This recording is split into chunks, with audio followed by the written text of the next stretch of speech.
Kanina nga pong alas 3 ng hapon, huli po nating namataan si Tropical Depression Jacinto sa layong 505 kilometers sa kanluran ng Cubi Point, Subic Bay, Zambales. Ito po ngayon ay may taglay na hangin na aabot sa 45 kilometers per hour at bugso na aabot sa 55 kilometers per hour.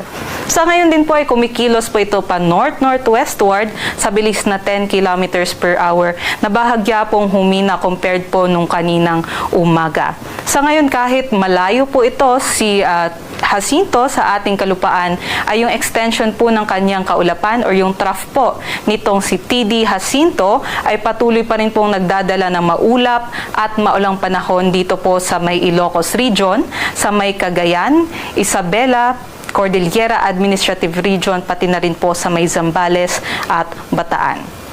Ito din pong si TD Jacinto ay pinapalakas ang southwest monsoon o habagat at ito po'y magdadala ng mga maulap na papawirin na may kalat-kalat na pag-ulan, pagkulog at pagkidlat dito sa may Palawan, Occidental Mindoro, pati na rin po sa may Western Visayas at sa Negros Island Region. Kaya para sa ating mga kababayan dyan, sa mga nabanggit na lugar ay mag-ingat po tayo sa posibilidad ng flash floods at landslides, lalong-lalo na during moderate to at times heavy rains.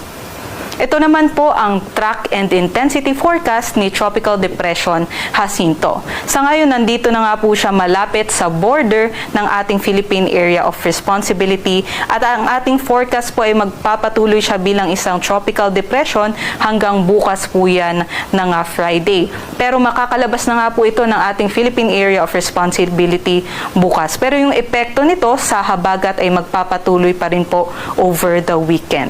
Samantala, by Saturday po ay posible pong mag-upgrade bilang isang tropical storm o mas lumakas itong si TD Jacinto bilang isang tropical storm category before po siya mag-landfall posible po dyan sa may northern or central Vietnam area.